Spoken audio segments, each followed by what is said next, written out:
Hello and welcome to the PC Game podcast. My name is Chris Thurston, and today I'm joined by Tom Senior. Hello. And Rich McCormick. Hello, internet friends. Hi, Rich. Hi.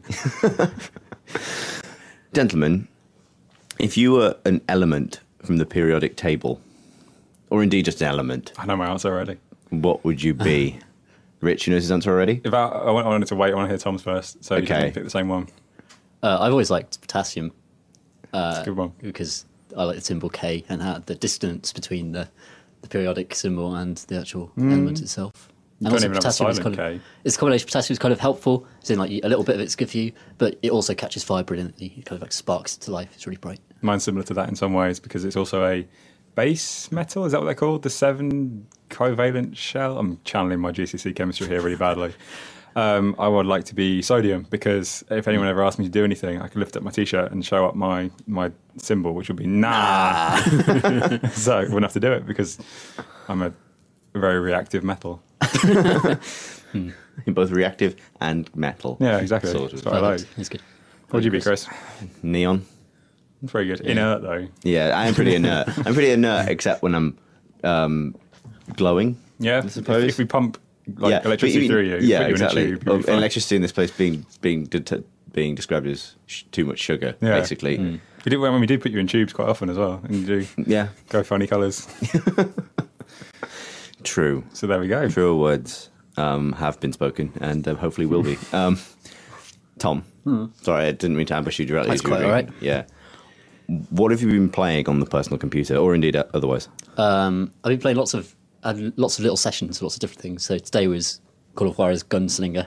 Oh, really? Yes, I reviewed the previous one, which was the Cartel, which is a terrible mess of a thing. It was terrible. It was shockingly bad. Like the decision maker behind it was so strange as well, because the first two games were these charming Wild West kind of boys' own adventures, lovely setting, and kind of Bible bashing, dual wielding revolver kids. Do you mean boys' own adventure? Yeah, because I had the same. Boys' own What did I adventure. say? Yeah, You said but you said own. boys' own, but I couldn't tell if you said boys' own or boys' we're own. only Keating for boys' own. Just have exactly. it on and draw some pistols. Stand up off a stool 3/4 of the way through. That's the most progressive thing I've ever heard. Someone should mod that thing to make this happen. So it's a boys' own adventure. So it's a boys' own adventure starring 4 bandmates, and they die one by one, and they betray you. No, it's a really silly arcade shooter that absolutely knows what it is and revels in it. And it's got this unreliable narrator who's this bounty hunter who you play as, and you go around the levels getting points for headshots, and huge amounts of ludicrously coloured blood spurts out of their head every time you shoot them. And you go to slow motion to shoot them in the head sometimes, and sometimes you shoot them in the head during quick draw pistol fights where you kind of circle the other person. You have to kind of align your cursor over them and get your hand in the right place, and then react when they pull their trigger and stuff, when they draw. And yeah, it's great. It's really good fun, and completely devoid of the kind of fake maturity that the Cartel tried to do with its modern drug war in Mexico kind of take on this Wild West series, which is a really weird direction to go. Are they just brushing Cartel under the carpet? Like, it just goes Call of Juarez and they're just Yeah. going to kind of go, that one didn't happen, look Never over speak there. of it again, yeah. But this isn't narratively tied to the other ones either, is it? No, not at all, really. It's the same vibe and the same kind of type of characters. You see the same archetypes popping up, and it's basically a little tour of all the Wild West's biggest characters, like Billy the Kid and all the big bounty hunters. You just sort of meet them all. Sometimes you shoot them. Sometimes they throw you a gun so you can shoot other men, and that's pretty. Does someone kick a gun across the floor at you at any point? While you're falling Not over? yet. Not Okay. yet. It's going to happen though. The isn't it? guns are being literally slung, though. They are. It's been slung all over the shop. Absolutely. It's really A good. literal Strangely intimate moment when you're dual wielding, and then you finish everyone off. And then he lifts up the gun really close to his face to the screen, and then blows it. It's really weird doing that in first person in the game. Like I can see why people Don't never shoot do yourself, it. don't shoot yourself. Ah! This is kind of this faint. It's kind of like this hole comes up to you, and you hear this soft blowing sound, and then this whoosh of smoke And he starts comes out licking the barrel. tip. Yes, it feels a bit weird. It's a bit intimate hot. about it. But yeah, it's a cool game. I saw Enjoying it. a YouTube video. This is vaguely related. That completely kind of blew my mind, but also ruined the Wild West for me. I think forever. And it's a I think I video. might have seen the same video. It's from a few years ago, but it's like not only the fastest person at drawing a gun and drawing a revolver and shooting it that in the world, but the fastest there has ever been. Oh, right. As far as anyone can tell. And it's this guy, American guy, kind of portly dude, who can draw and fire 2 shots accurately from a pistol faster than the human eye can see. Wow. Like, and he does it like a couple of times while just talking to this TV presenter guy. Like, and he's sort of in the pattern of his speech. Like, yeah, you know, they say that no one actually in the Wild West actually fought like this, but pow, and then like just shoot 2 balloons. Wow. And they showed it in like, you know, super slow motion, and you can tell he's actually apparently doing it. I don't think it's like a trick or a thing of any kind. But as he's sort of explaining it, he's explaining that no one ever actually fought like this under any circumstances, pretty much ever. Gunfights were conducted at quite long range when you were hiding behind rocks. Not standing in the street under a code of gentleman's honour that doesn't make any sense anyway. That looked less good in early films, though, really, didn't it? Two guys hiding behind a rock about half a mile away, taking pot shots with a really inaccurate pistol. Yeah. So, I mean, but not only that, but the fact that even if it did happen, this one guy would just win. It ruined it for me. Send me back through time. Yeah, exactly.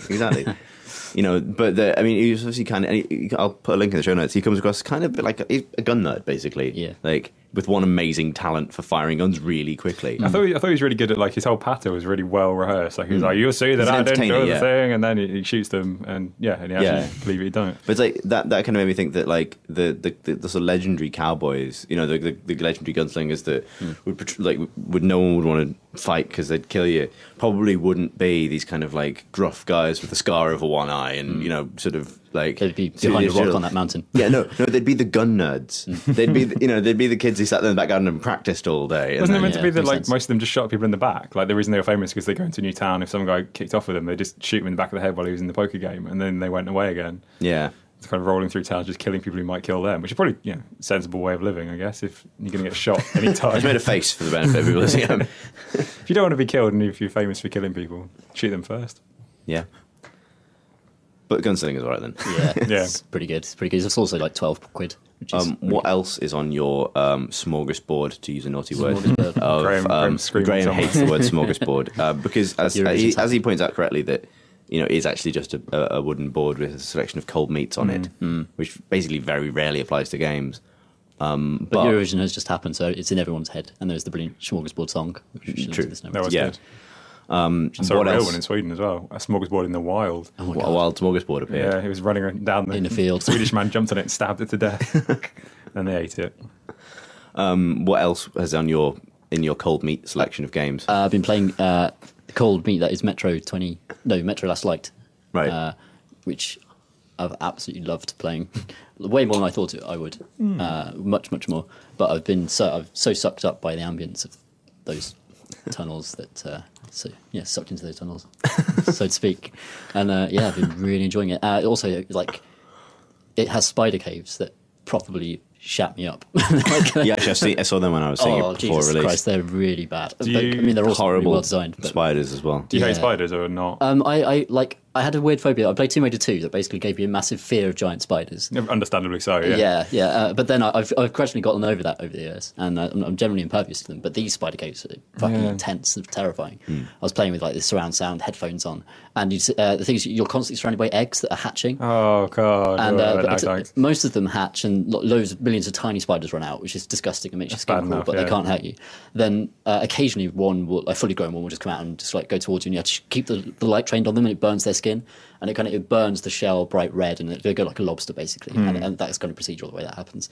And that they shrink back and they screech, and if they get too panicky, they'll flip over. You shotgun them in the belly. Spiders shouldn't be able to talk. By the time it's doing that, there's another one behind you to your left, and there's an egg hatching behind you to your right, and you're just like spinning around wildly with the shotgun, just kind of like firing left and right. You're not even shooting anything anymore. You're just kind of in a state of blind panic, backing into a corner, and then you just hear. Then occasionally, like the spiders, because you're wearing a gas mask, a spider like a normal sized one will kind of leap onto your thing or just crawl across your vision, and you have to press G to kind of squeeze it and rub all the spidery juice off your visor.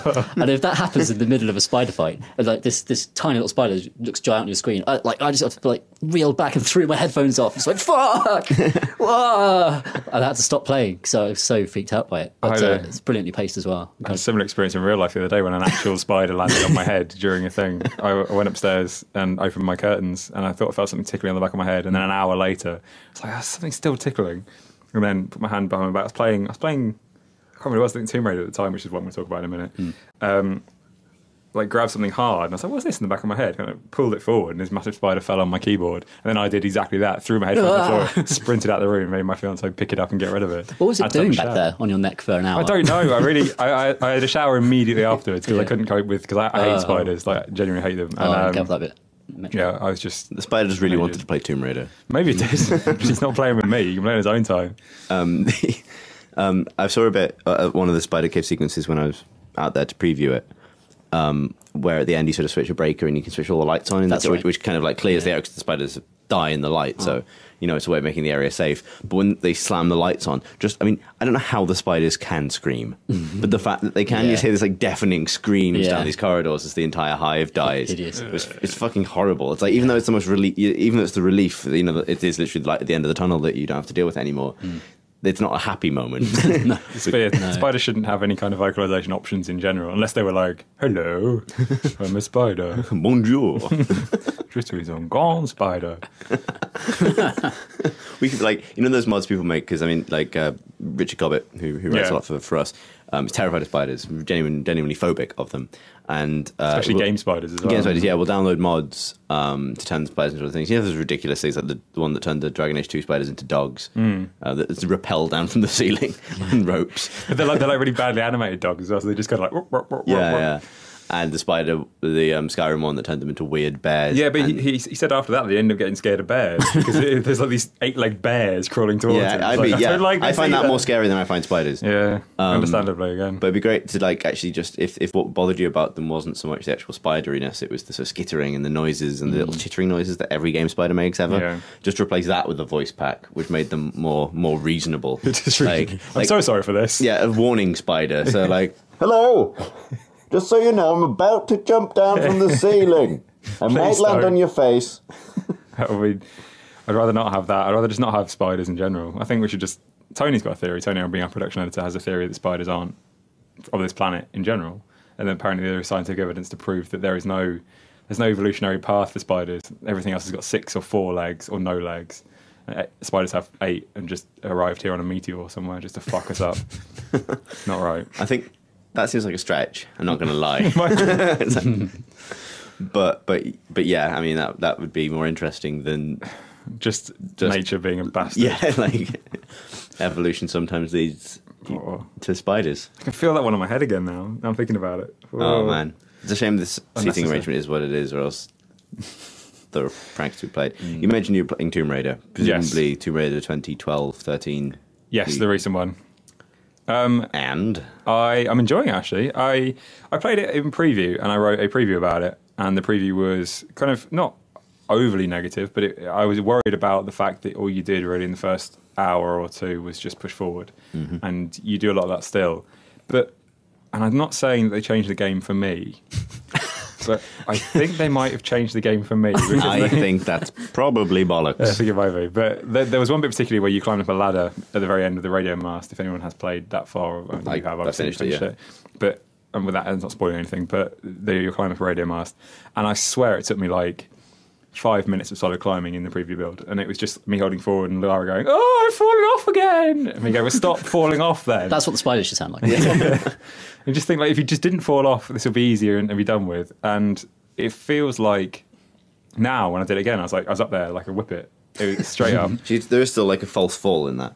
Yeah, there's one, but I knew it's coming. Maybe it's just that I knew it was coming and I was okay with it. But I was up there much faster, and it felt to me like that whole process had been sped up, which is a thing that could easily happen between preview and review build. What I also felt was when you are upside down, dangling on the wires that you shoot with your bow and arrow to connect between areas, when you slide down, it's fine because you're on your what's it called?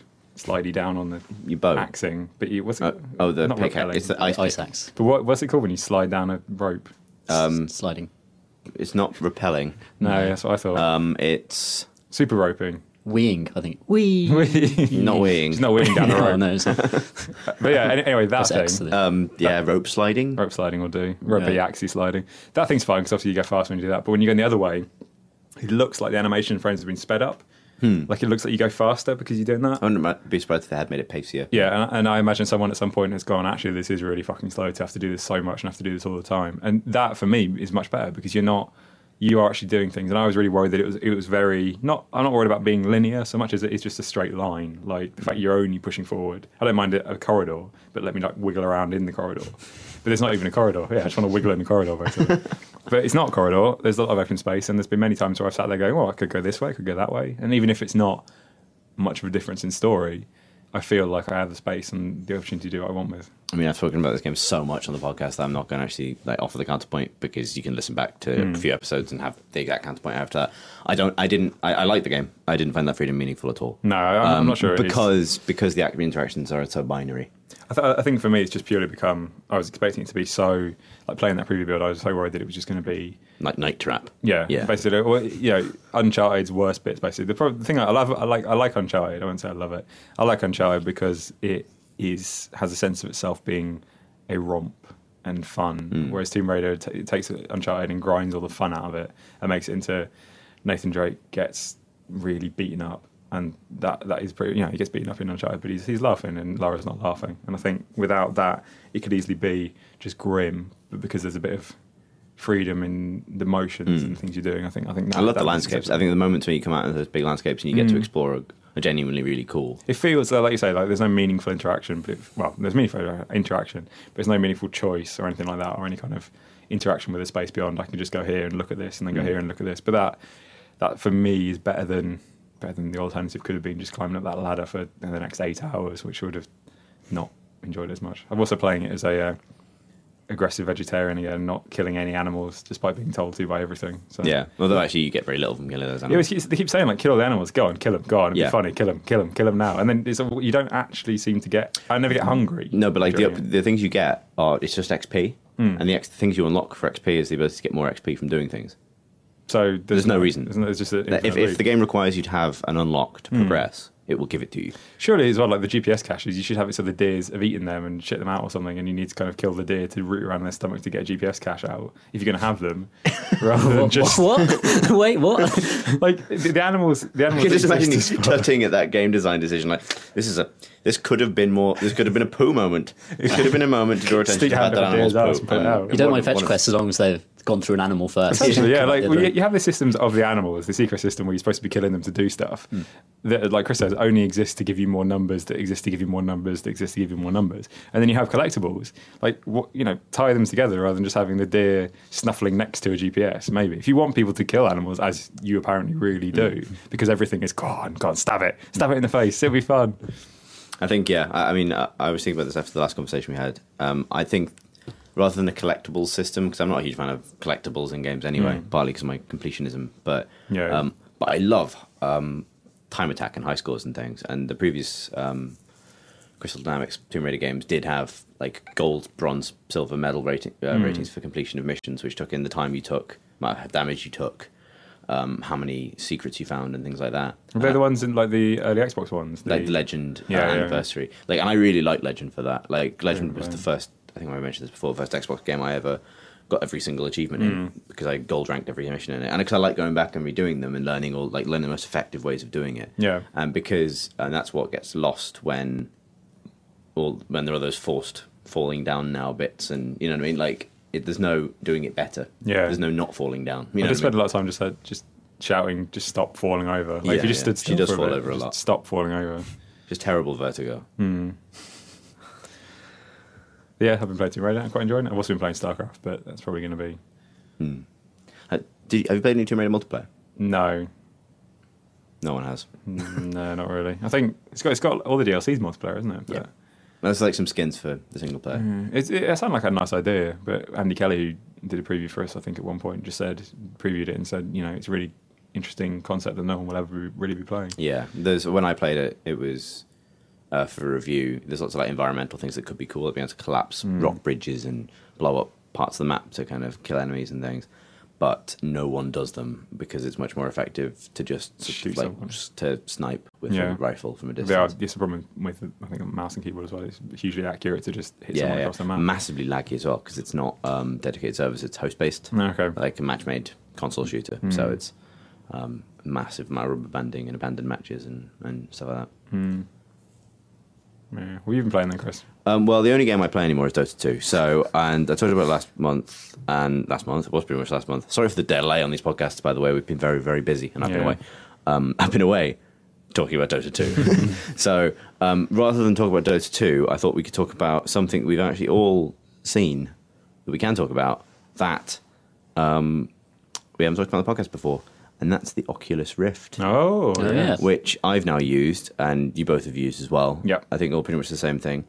And I was really, really impressed by. This was a few weeks ago now, and it was just the. It was only about 10 minutes with the tech demo that I think comes with the dev kit, which is it's the Tuscany Villa. Tuscan Villa, yeah. So it's all you do is walk around a Tuscan Villa. Indeed, really. it's it is just to sort of show off the movement and things. And I think obviously like the resolution of the dev kit is something they're working on, but beyond that, it was amazing how it instantly worked. Yeah. I think it's interesting to see. So the reason it was in the office that we were playing with, a load of people kind of streamed through and played with it, and I think some people got it. I also noticed that some people didn't get it, and they were having real trouble trying to coordinate legs and arms, and not because uncoordinated or anything like that, but just because it is quite a mindfuck the first time you do it. Just actually put your head inside something else. But by that I mean obviously a deep truism there. First time you put your head inside something else, it's always difficult. Yeah, you're never used to it. No. But yeah, I mean, the thing is, I think that's what impressed me about it was that, I mean, obviously all the things you hear are basically true. It is, disorientating at first. I didn't feel like dizzy or sick at all. We both had the same thing where I didn't feel any kind of illness from it. But it is weird. It is weird. Like the first time you hold forward on a stick and your character's moving forward, but you're not. It's particularly difficult. Like, I preface this by saying that I think it's the best thing I've ever seen. Yeah, you almost bought a dev kit immediately afterwards. I've got it. It's everything that I, like an RPG like Skyrim, I could see someone like that being. I could see genuinely being worried about people dying because they've just stayed in there forever and like lost all bodily functions and not forgotten to eat and that kind of thing, because it's that kind of escapism in the purest form. Like, you are taking your head and putting it somewhere else. You're just obsessed with this. Well, because it's like, it's the top half of your head that you put inside this thing. This is like Richard's like an ostrich. We just go outside and he's just stuck his head in a drain, and he's just like, "This is brilliant, guys." I get easily distracted by things to put my head in. But it's like being so. The weirdest thing for me was that my thighs were moving. Like no other part of my left body was moving, but when I was moving forward on the D-pad, you just wanted to shimmy in the corridor. With your head in something. I physically was probably. When people watching me do this, but like you move forward on the stick, sorry, because you're using 360 controller, and I felt like my left leg, my right leg's kind of not moving, but like the impulses in them will say, "Okay, step forward now. No, you need to step forward," or else and then my body go, "No, it's okay, don't worry." My legs just go, "No, you have to do this, or we're going to fall over." And then there's the villa itself is on like a cliff edge, but you can't quite see over the edge. But if you go up to it, you can look quite far down, and that's quite a, "Well, Jesus Christ, I'm going to fall off," that kind of moment. You can go up to the second floor of the house, and that is the same thing. And the way it works is that you have the left stick does moving around, so the kind of typical left sticky actions in a moving forward, back, laterally, left and right. And the right stick turns you left and right, but you can't look Both up sticks and down. control your legs, basically. Whereas previously, if you're playing a shooter with two sticks, the right stick is your head.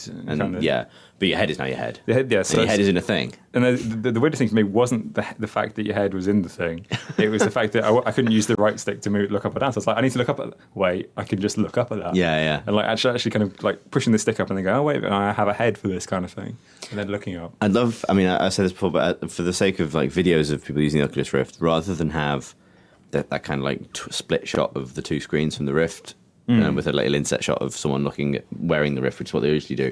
I want a game that can render the player from a third person for the sake of an outside observer. Yeah. So you can see how people are moving. Because as soon as I figured that out with my head, that like I could just move my head around like I do in real life to look. Pardon? You figured it out with your head. Yeah. But the fact that I didn't have to hold up to look up, that it was if I wanted to, I started sort of like running around the villa, just ostentatiously peering at things, and like enjoying the fact that I can lean slightly sideways and look around a corner, it needs to sort of be like the Brady Bunch, like just constantly like poking out of windows and like behind doors and like looking in cupboards and over banisters and like you're gonna do like an extreme look where you run into a room, jump forward, and then turn around and look on the spot. I Yeah, can look yeah, at that yeah. picture behind me. Yeah, Like sitting at the bottom of the stairs, looking up the stairs, then running up the stairs, looking down the stairs. It's like, and it was generally that kind of that a massive addition to your kind of range within the game. I'm really looking forward to it now. you can see. I think immediately, like when you use the Wii for the first time or a Kinect, you can kind of say, okay, I can see how this will be used in an interesting way. If people were to take this and build a game around this, you can easily see how that would happen. I think apart from really abstract games, things like Fez or something like that, where you don't actually have a head. Any game that you have a head is a game that, ironically, the game named after a hat. yeah. Anything where you have like a physical, not physical, but a head in the game. Because you go straight. So what you're saying, if you have a head and the game has a head, You gotta put then we it can in make there. this work. Exactly. We're not right. allowed to say the word head anymore describing the Oculus Rift. Okay, so It's like I can see how Graham played Hawken with it, and he said that it was still quite early, and it felt like 3D in some ways, like that 3D effect where it's not. It's just like the stages of cardboard, so it's like a stage, not like a proper 3D environment. There's like a one layer, then another layer, and he said it felt like that all the way back. But that's just something that can be worked out in time. He said it felt like you were genuinely in a box, like stomping around, which is what obviously not in Hawken. You are not Robohead. You are the man inside the robot's head. So that would work the as well. mech pilot. Mech pilot. Yeah. So we're not using that banned word anymore. But yeah, like any game you have that protrusion on top of your body, you can Eyes. It's actually Eyes. just for your eyes. Like it feels like you said, it feels more physical. Like you're peering. You are looking like down as well as to the side. yeah, I mean the other thing as well, like unlike the Kinect, unlike the Move, unlike the Wii, it didn't feel bollocks. No. You know what I mean? Like, it didn't feel like it had been overly inflated by how this is going to change your life. And I think this is pretty pertinent this week. We might go on talking about the Xbox One insofar as it's relevant to what we do in a minute. But, Max are obviously pushing Kinect super hard. And maybe they have increased the fidelity and made it work, which it never really did. It'd be nice to make it work. But, that stuff, there's so much distrust about motion control, and for good reason, I think, because it always feels gimmicky. And it always feels way too limited, way more limited than it's been advertised. And, all the Oculus Rift really promises is that it's a, pair of 3D goggles that... It's not motion control. You control the motion. There you go. Could write the marketing blurb for this. Please don't. You're ruining it. It is, yeah. Stick your head in this. That could Oculus also Rift. work. Just a picture of me with thumbs up behind it. I like that.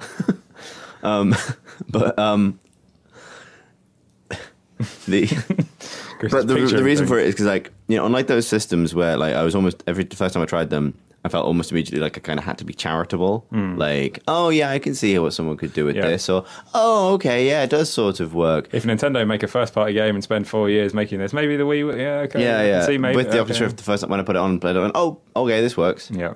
Like, oh cool. And the other great big saving grace of it is that it's not this proprietary thing, that it's already been put out to as many developers who want to get their hands on one, and so therefore you're never going to have the software issue that goes with it, right? The thing that really excites me about it it's partly a generation of games made with that in mind that are fucking amazing. We can get onto the one you've played, Tom, shortly. It's the promise of going back to games that I loved from basically the dawn of 3D first-person games and getting to see them in a different way. Like being sick in whole new ways. Basically being able to go backwards through time, sticking my head into places it's not wanted into the games of my childhood. Yeah. You know what I mean? Like literally popping into Half-Life 2 and Half-Life 1 even when because I trust based on the way the PC works that someone will reverse engineer every game you can think of. Like, I want to go on Facing Worlds in Unreal Tournament, the original Unreal Tournament, and look off the edge wearing an Oculus Rift. It seems like it is, like particularly in PC, like in PC land. It seems in the PC world, though. I don't mean that. It seems like it's quite PC because you can see a lot of developers who have played with it are as nerdishly just gleeful about it as we all are. Like everyone who's played with it. The developers are just saying we're going to put Oculus Rift support in. Oh, why? Because it's really cool. I want to play with it. Like I want to play our game with Oculus Rift. Yeah, and you can see a lot of people just doing the process that involves. I mean, the downside of it, I guess, at the moment, the version that I played at least, was the resolution. The resolution, it looked like a a first-gen Wii game, basically, in that kind of weirdly kind of grainy.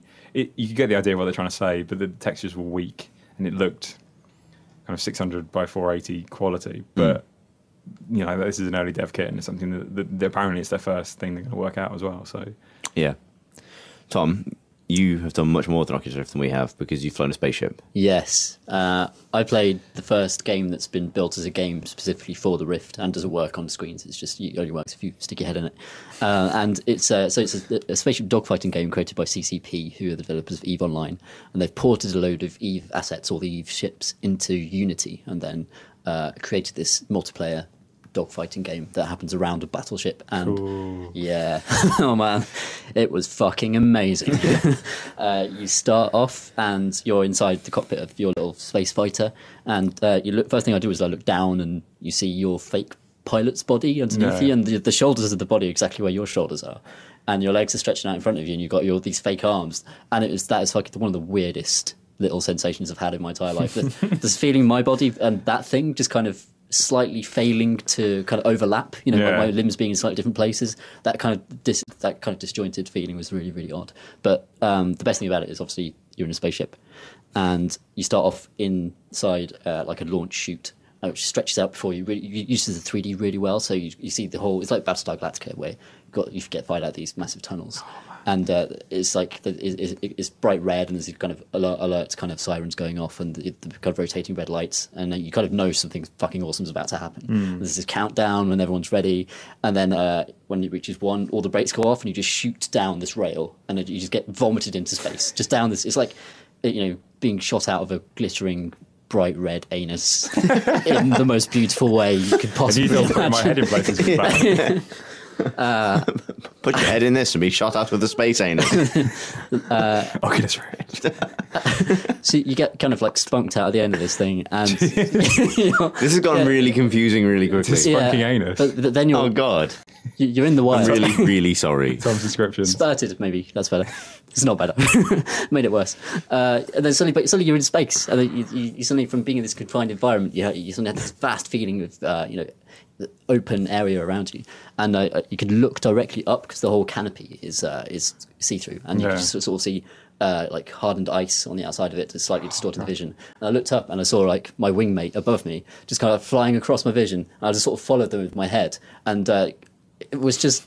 It was so good. This is all I've ever wanted to do in games. Yeah. Like X-Wing with this would just be the best. Yeah, Rich, I've got some words for you, and you've got to be quiet while you listen to these words, and you've got to try not to either cry or become I think I might know what the words might be. Okay, The very might happen. Okay, first person, co-op, Oculus Rift, Rogue Squadron. That is pretty much... Yeah. It's my dream. Yeah, like Tom says, it's the like dream. a moment where we're in different X-Wings and someone gets to say... And you can say break. Lock S-foils and attack position. All the hairs just stood up on the back of Rich's neck. I just need to leave the room for a You minute. did a little shudder. Yeah. Joy. But like Tom said before, I feel people have spent the last 10, 15 years going, okay, we're going to find the next thing in games, the next thing that everybody is going to want. Everyone's going to want, maybe it's free to play, maybe it's MOBAs, maybe it's something else, maybe it's whatever it is at the time. Maybe it was just a set of goggles that you strap on your face and that put you in games, and that's all people really want. Because every game, like I said before, every game I can think of will be made better by having them. And this sounds like I'm just needlessly pimping them, but I think I can't see any downside to having a pair, really, except for the fact that, somebody might come into the house and see you wearing them and call you a massive nerd, but it's kind of a trade-off. Okay. One thing I will say is, from talking to people, some people definitely do experience this is what I was going to talk about. From it. I was going to talk about Tom, like getting fired out of that space anus. Did that make you feel uncomfortable? Made me feel many things, Rich, but sickness was surprisingly not one of them. Well, I actually stopped playing. It was only like a 4-minute demo. Yeah. I felt really a bit like dizzy. I had to reset myself a bit, but it wasn't a nauseous feeling. It was just a faint, like dizzying feeling. Was it your first time using them? Yeah, no, it was the second time. I did the demo you guys did, and I got the really weird kind of leg wobbly thing where my body was kind of constantly trying to adjust my balance against what my head was doing in the game, and that was really strange. But I was sitting down for this one, and also because you're rooted in place inside the spaceship. Yeah, I guess it kind of alleviates it, and also because the right stick is doing your rolls and your left stick is doing the pitch in your whatever. But you're not having that clash between the right stick looking places either, so you're looking independently of your movement, which feels much more natural and much. It's kind of a side note. Was the dogfighting any good? Like, was the game good? It was interesting because it was fine. It was like nothing special. It was very simple. You've got lasers that shoot forwards, but the missile system is great because it doesn't lock depending on where your where your ship's pointing. It locks based on where you're looking. Oh, that's clever. So I was like going around the outside of a battleship and looked up through the canopy, and I was just tracking an enemy, keeping it in the center of my vision. And you see this like lock symbol come up over it, and then suddenly it goes dee dee dee dee dee, and you let go of the button, and it goes. That was pretty cool. Like 6 spiraling missiles. Firing missiles out of your target. eyes at people. Yeah, it was so good. That was pretty much like the peak of everything I've done in games. Did it kind of? Pilot. So the problem with dogfighting, I talked to people about this recently, but like, the problem with dogfighting has always been in that spiraling loop where someone's pulling back and someone else is pulling back, and you just go round and round and round and round. Does having your head in the game actually change anything in terms of like dogfighting? Did it feel more like you could do different moves and you could? No, not well. It was interesting being able to kind of be upside down above a guy and still get a lock on them. Not having your ship having to face them is actually kind of a genius move. I guess to change it a bit. Yeah, exactly. And you could be going in a completely different direction and still attacking someone, which is different to most other dogfighting sims so far. But most of the combat was about you see someone gets behind you, and then you're just kind of turning as fast as they can turn. So it's you're not going to shake them, and you don't have many countermeasures. There were little countermeasures in there, but nothing kind of made it very interesting. I was wondering, because there's so many obviously shooty space games coming out and being kickstarted and that kind of thing. I wonder if that'll be a game changer in there, and people will deliberately kind of pull that in. Because you can see easily how, like you say, it's kind of it's a natural fit for Oculus Rift. But definitely, it works really well. A lot of things probably are as well. I think Star Citizen and guys have they already said they're going to. I imagine so. Build them, I do. The interesting thing about this was that CCP did it is on something they call 20% time, where they give their developers, if their jobs are all done, 20% of their workday or their time can be spent on creative projects. And the Oculus Rift was one that just three guys built, and there weren't any designers involved at all. It was just a programmer and some animation dudes, and it was something they just put together on the fly with no designers, and showed it to CCP, and they put it up at EVE FanFest, and with no plans to release it, just to get it out there and show it to people. So I think we'll see loads of little developer side projects happening like this. That'd be really cool. Very exciting. I was talking to former editor Tim Edwards about this earlier in the week, and he's got a dev kit and has been playing with it a lot, and I think he gets quite sick from it. Yeah. After a while, and as do a few of the people we know, He spends a bit longer. He does spend a bit longer, but he agreed with this. The common theme of people who experience motion sickness or do need a bit more, who can only play in shorter bursts, is needing glasses normally. And Tim does. I know James, Tim's business partner, who's also played with it. I think wears glasses as well. Yeah. So Rich, you don't do. No, and I don't, and we were fine. Tom, not habitually, for long reading periods and stuff. It's not like necessary for vision to work. So it might be worth bearing in mind. I mean, I don't think it'll stop people from using it, but I think it will shorten the sessions people can have. I wonder whether that is a goggle problem or is a 3D problem. I mean, maybe they're kind of one and the same. But like my fiance she wears glasses and she has trouble with long-term 3D films. I went to see Starship the other day, and at the end of that, she was like, "Oh, my eyes are a bit sore." But it wasn't. She was feeling sick, I don't think. So I wonder if it's just hopefully surmountable as well. I know the plan is to put different lenses in depending on how your vision works. It's almost certainly something to be worked around. It's probably also best that you don't play for more than 8-9 hours in there. You will come out and probably have this as like some kind of personality problem because you think you're now a pilot. It's not that immersive, dude. I don't know. Tom said that's 4 minutes. I'm never coming back. I'm never coming back. I'll just want to stay there. Stuck in space. Yeah. I live in that villa now, Chris. That Tuscan villa is my house. A little piece of you. If only I could wake up from this terrible dream. Yeah. Yeah, it's pretty good though. I'm very excited. Yeah, I'm very excited. I want one, and I want one for. I would like to see if it could be used for games that weren't first person, not necessarily third person games, but like in everything. I was thinking about Dota, but I was thinking because like any isometric game, actually. yeah, Storm Spirit is you just flying everywhere. Oh God! No, but actually, I really want to play Tribes with it. That's the one I really want to play. That'd be awesome. I would love that. Skiing. Someone would be sick in that. Yeah. But I was thinking about this, right? Or because I remember a few years ago playing StarCraft 2 on a 3D monitor and being really impressed by how, even though it's not the game you'd think of when you think of 3D because it's just isometric, all of the way the units and buildings popped off the background made them look like cool little models, like magic toys, like Magic Warhammer, right? Where it's all animated and running around. Pretty cool. And it was kind of like really tactile and cool, and then it kind of wanted to reach into the monitor and like actually pick up my little bass, you know what I mean, and move it around, and stroke it. Yeah, exactly. Like I wanted to touch it, basically. And I was thinking with an Oculus Rift, whether it does have applications for things like camera control and isometric games, so that the direction of your head as you move around is the pan of the camera, but you're still looking on a flat surface. I can see. So it's almost like looking around a gaming board as you're playing a game like Dota. So if you had in Dota, like the mouse would still control your sweeping motion, so you were looking at your base with the mouse. The mouse would still control the orders you're giving and things, but you'd be sort of looking around the map. I wonder whether I could see the like halfway house where you had, because the problem is, I guess, if everything's, say you're at the final end of the game and you're in there ancient, you just spend the entire time looking up, craning to the top right. Whereas if you still move the screen, you're not. You just, I mean... I was saying to actually flick it in that direction. You'd move your head to reset. Yeah, I guess. But you could do that with a mouse. The thing that I was thinking about is if you had kind of... You move into a square, in StarCraft as well, with a mouse, and then if there was something happening just below that you needed to see immediately, rather than having to drag it down, which happens now, you just flick your head down within like a... So that you've got the square on the monitor, or the rectangle on the monitor, and then a wider rectangle that you can look at without needing to move the mouse. And then when you go beyond that, you have to move it. Because you can see how... You know, you're being flanked from the side. When say you're looking at a creep wave in Dota, and you've got the camera centered on your character at the bottom of the screen because you're looking up, and someone comes around the back, immediately flick your head down to see what's happening down there. Would make more sense to me than actually moving the whole camera that way. Yeah, but yeah, I mean, there's definite applications. That appeals to me though, like the idea of sort of having the game kind of projected into your mind in a weird way, like playing with what it is to be first person, right? Like, that'd be really. Well, yeah, put yourself in the position as the God man in the sky who's ordering these things. It's God man. It's God man. Yeah. Man of the gods. He was bitten by a radioactive god. He gained the power of God. Go watch out. He's God man. Anyway, shall we talk briefly? We have some questions about it, but we are recording this mere 2 days after Microsoft got up on stage to tell everyone about television. Mm-hmm. I've heard about that thing. Yeah. Seen it once or twice myself. I mean, and there's an article on the site already about potential impact it might have on the PC that Microsoft's are now moving. I think we had a story up today about how they apparently have no plans to port any of the 15 exclusives they boasted to their other operating system, Windows. Quick thoughts on the announcement of the Xbox One, Tom Senior? As in what I thought of the thing? Well, what was your takeaway? Pretty dribbling waste of human air.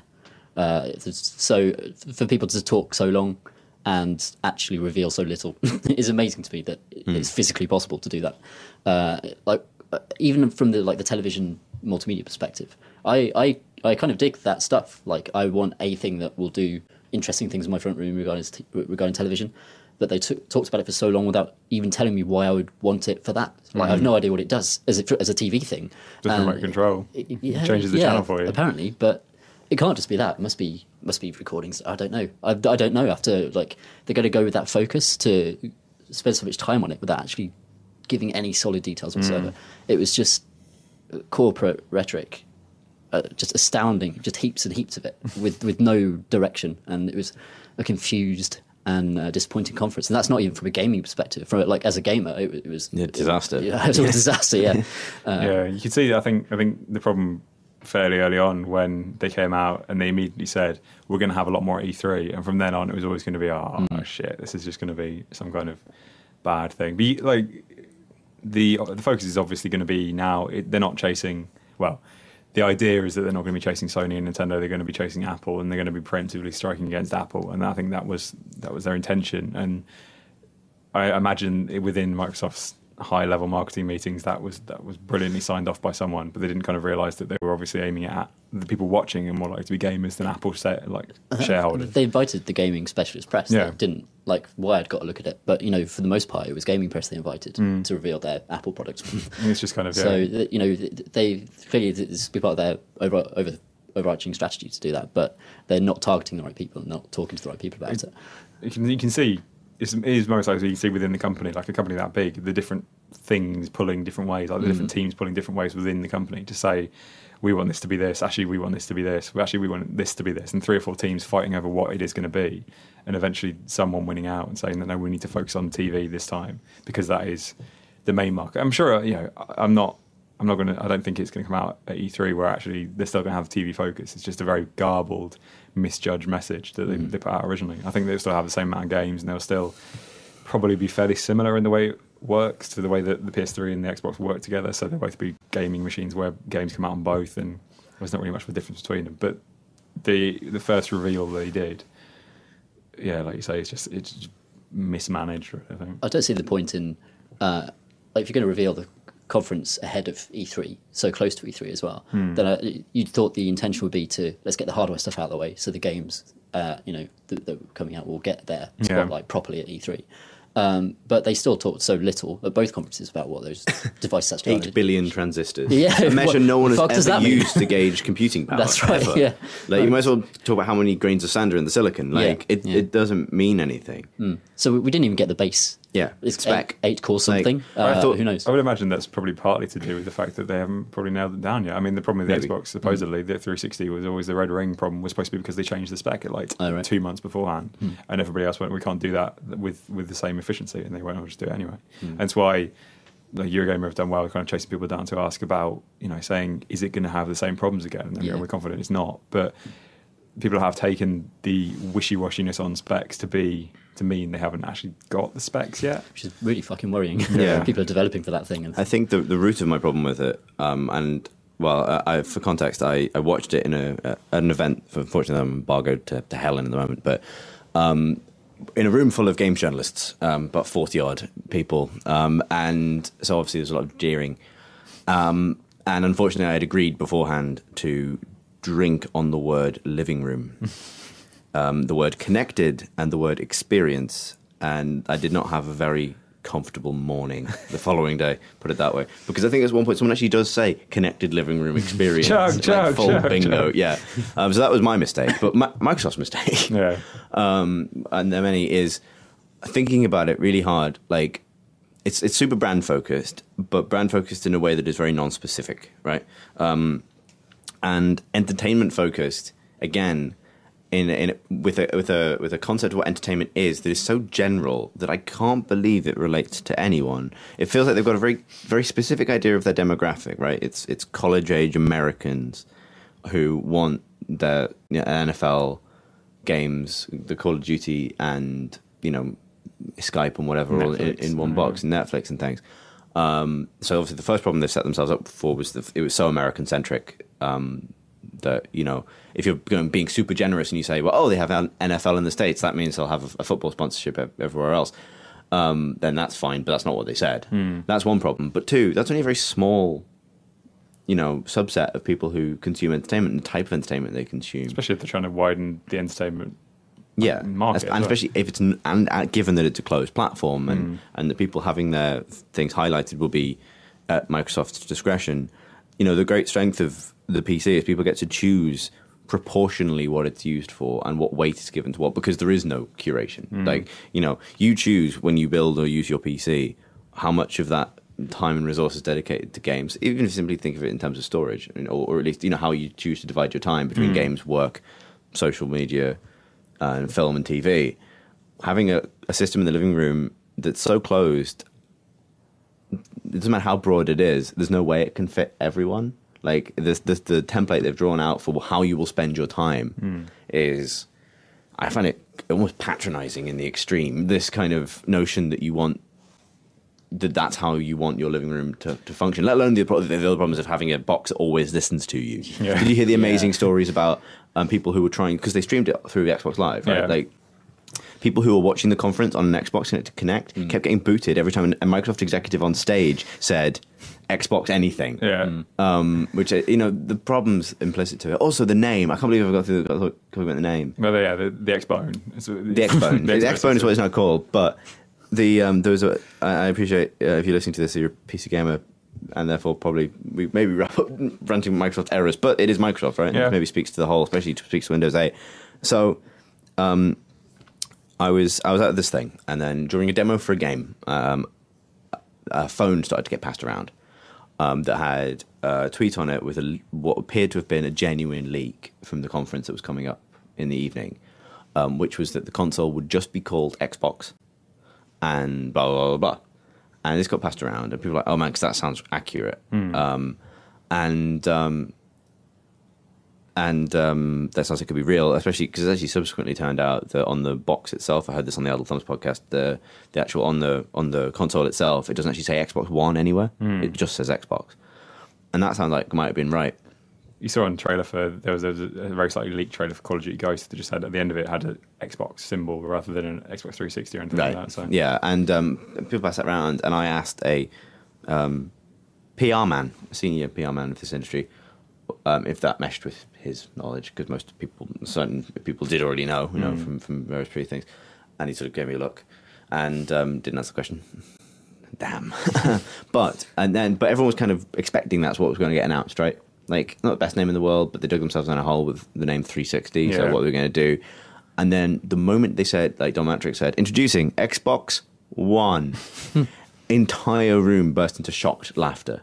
Like, not, cool, not, okay, that makes sense, but like astonished hilarity. Like, that's the dumbest thing they could have done. And checking the watch and make sure it's not 1998 again. Yeah, like, and in the day since, maybe I've come around on it a little bit, but it's still really stupid. It is the ultimate case of like, okay, what should we call this focus group wise? And they're, well, this is the reason we should call it this. Xbox One is the reason. No one's gone, hang on a minute. Yeah. It reminds me a bit of the Wii, but the Wii kind of at least had a creative spark behind it. Yeah, I think it's not as bad a name for a console as Wii U. Which is just a noise. Yeah, that is kind of just a noise. But like, at least that's kind of a creative noise rather than just this relentless monolith of focus group do you want testing. an Xbox 360 or an Xbox One? I feel sorry for mums and dads. Yeah, exactly. Like, this is stuff what I was for their thinking kids. about. Like, because that whole argument was that Microsoft called the 360 so that there wasn't Xbox 2 going up against PlayStation 3. No, 3, yeah. 4 versus 1. But like now it's 4 versus 1. Like, you've gone from a difference of 1 to a difference of 3. It's a big one, though. Yeah, It's a fucking massive box. But it is huge. But like, I just can't imagine it not being confusing for people. Yeah. Let alone the fact that I think just Xbox would have been a better name. Yeah, like reboots aren't alien to people. Like, people know. But no one has ever called a reboot.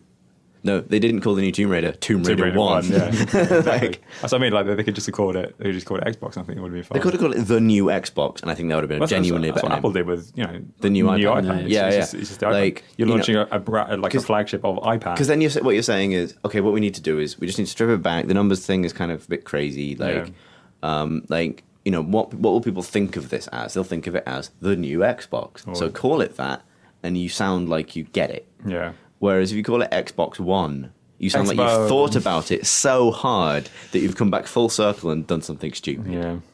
Which they have. So that's great. And yeah.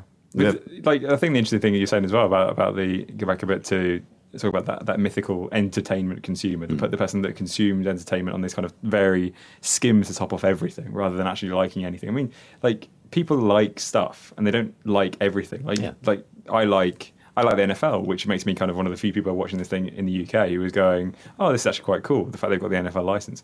But there is the NFL Season Pass and Game Pass thing is an NFL branded product made by the NFL Network, which is already really good.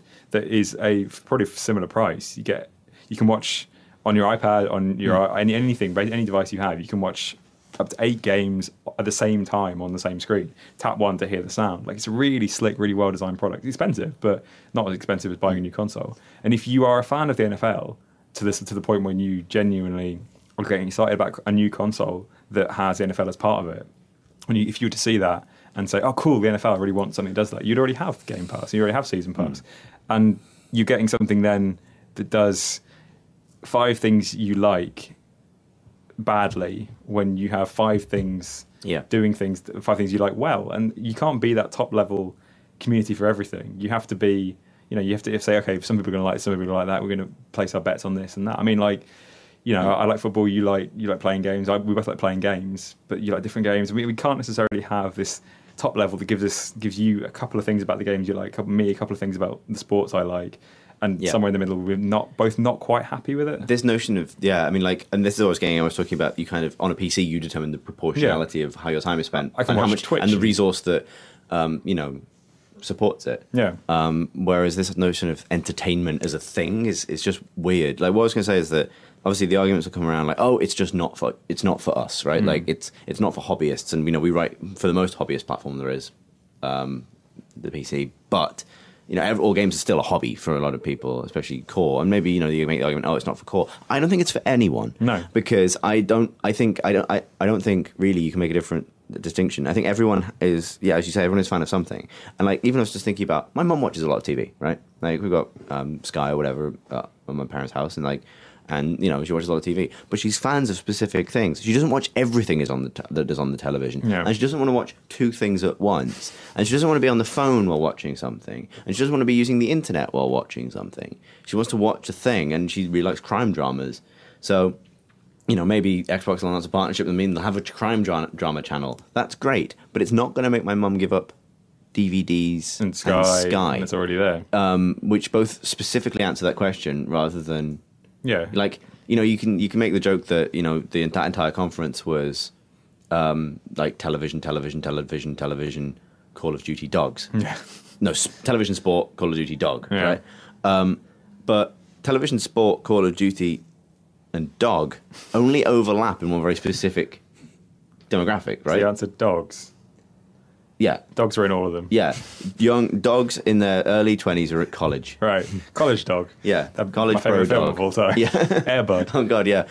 Oh, man. I like their vision of the wandering entertainment consumer, the person who is watching something on their telly and then picks up a smart glass and wanders somewhere while seamlessly consuming the same piece of entertainment, and then seamlessly wants that on a different screen. Who is this person? How many screens do they have, and what's their house like, and why are they moving around? Stop moving, what's the vision of this person? Yeah. I mean, it's like consumer. I've only ever seen that concept of entertainment as a thing that exists that isn't just made up of when it's not being used as a kind of like a metonym for just like bits of entertainment that are like a game, a film, a book, is in really cynical takes on like either American culture or just modern culture in general. Like if you ever read David Foster Wallace's Infinite Jest, which I would recommend people do, not to raise the brow too high on this one, but the entertainment is a very knowing concept in that the idea that a single piece of entertainment could be so entertaining that it locks you in place forever. It's Wall-E,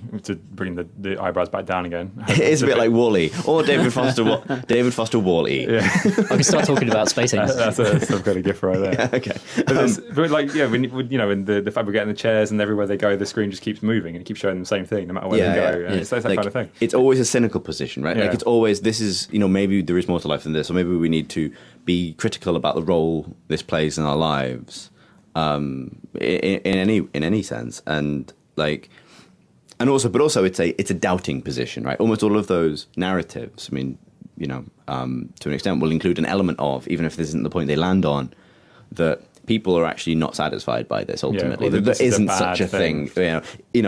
If there was such a thing as the perfect entertainment, like you're saying about the Oculus Rift, either it's becoming our theme for this episode, I guess, is the idea of could you put it on your head and just be entertained forever, right? The cynical position is yes, right, and there's a danger there that you could be lost in this thing, and that your perfect entertainment box will keep you rooted in place, consuming advertising forever. But actually, I don't believe that's true. I think that people will ultimately, I think people do have values and priorities and interests that will always help them rise above that. And what's amazing about Microsoft's approach to entertainment, and by far it's not only Microsoft, it's broadly emblematic of lifestyle bullshit. Aspirational stuff. Yeah, is the notion, is taking that idea that kind of has its roots in like speculative fiction and dystopian fiction and saying, that's what we want. That's what you want in your bedroom. Buy our big black monolithic box that'll bore straight into your head. We can make your nightmare. Oh, God. One of the things interesting is that they, like you say, you're looking for this mythical one entertainment that you watch, you take to the toilet or you carry into the kitchen or you go upstairs with and you watch it. Oh, I'm so fascinated by this. I'm going to trip over the Lego that's in the way. Realistically, the opposite is happening to me. I'm now in a situation where, because I have a smartphone, because I have a laptop that are usually fairly close to me at home, I'm half watching a TV program while half watching something on Twitch, while also half checking my tweets on the phone. And it's the reverse of where I'm so entertained by one thing. I'm entertained to an acceptable level by three things. And the problem is with the Xbox is that you have this Xbone, sorry. You have a situation where you haven't got this choice. You haven't got this kind of mass media blaring choice that I don't like, but I'm conditioned to do. you have the opposite. You have, okay, now I'm going to stop doing this, and I'm going to, hey, Xbox, bring me this. And the Xbox closes everything down and shows you your tweets instead. And you sat there going, well, I don't really want to check that somebody's doing it because it's here. And that is the opposite of the way most people go. Most people now, the surveys have said that most people are watching TV with a laptop and they're Googling stuff, or they are... Or at very least a smartphone. Yes, so some kind of secondary device that isn't pumping in the same media. Like the examples, I think Tony did it as well, but that kind of, what's great about watching a film is when you can also learn about the film on your thing. No, it's not. What's great about watching a film is learning about something completely different, because you've gone, oh shit, I wonder who is that? Who's in that film? I remember because I saw that guy from this film. Or I'm quite hungry, I'm going to order some food tonight, and going on Just Eat or something on your phone. It's not consuming the media multi-directionally like people want you to believe people do. Like the whole Xbox voice command thing reminds me of Hedonism Bot from Futurama. Like, the idea that you just be sort of like reclined totally on your couch, like Xbox, show me something fabulous. Xbox, more decadent. Bring me a grape. Xbox, order me a pizza. More MasterChef, Xbox, more MasterChef. Bring me the chef. Yeah, more Xbox, more. Like, they couldn't have designed a more sinister version of Kinect than they have. So that's the other brilliant thing. A monolithic black camera that's not always watching. We'll make you opt in if you want it to be always watching you. Explicitly opt in as well. I don't know what they mean by explicitly opt in. Take them off. Now opt in. A terrifying future staring at us. It's like a step beyond as well. Like most people have, you have to go into a screen on your TV to have this second layer, where the second layer is then in charge of your... I see people have said the Xbox is going to have the ability to interact with your Skybox or your DVD player or another part of your whatever else you've got in your living room. That is a second layer that you don't... You've probably got something else for that anyway. Like, you have to go into Xbox to get these things to work when you could just have them work. I think the idea is that it'll be so, that's why they want you to walk into your living room and go, Xbox on, Xbox One on. Xbox bone, and it's like gently humping the units. I've gone terribly wrong. I just don't see that happening. I mean, imagine, I will aggressively not do it. Especially because it's not backwards compatible. Imagine if you keep your 360 plugged in and you also have a Kinect on the 360. They're going to start scrapping. Yeah, slapping each other. Like, pick your favourite master. You can imagine like a lot of people just genuinely like railing against it, because it is that kind of view screen I don't know TV. who wants it. Yeah, well, that, like you say, backwards capped, sandaled. But like, I mean, shorted. even that guy, I don't think fully wants that, because that guy doesn't really fully exist. He's a cartoon. Also, that guy doesn't know it's like a lot of people have anecdotal evidence. People have gone into places like GameStop in America and gone, "How do you think? What do you think about the new Xbox One?" And they're like, "Xbox One, go to the retro section, man. That's not what we're doing." And they haven't actually heard about it, because, like you say, they've pitched this at the mainstream, but they've shown it to the gaming press, and the gaming press have gone, "What?" And the mainstream have gone, "We haven't heard about this thing yet." And then the next thing is going to be E3, which is the gaming specialist gaming press. Yeah. Also, we are in for, like, assuming this is another long generation, like 8 years of the following joke. So what platforms is this coming out on? Oh, Xbox 360 and Xbox One. Oh, wow. You've set the bar pretty low. Like, that joke was made like 3 times at the thing I was at. Yeah. Yep, no end to that. Yeah, exactly. Relentlessly. It just seems as well, like the going back to games and PCs and that thing we're supposed to be writing about and talking about, is the indie game side of things, where Xbox Live Arcade, at least for better or worse, I guess if we're being holistic, one of the nice things it did was occasionally pull out an indie game that was worthy of credit and say, hey, we've put money into this, so we now, for better or worse, have to say this. Here is Fez, here is Braid. You are going to look at this on the main page where you see Call of Duty and FIFA at the same time, and maybe you'll click it and be interested in it when you wouldn't otherwise have seen it. And Xbox Live Arcade, potentially, you could argue, had a beneficial thing, because it obviously there was a lot of negativity in the long run, but it was a space for indie game people, and at least it showed that the mainstream was tipping their hat to indie games. Whereas now they just don't have it anymore. They're just going to have games.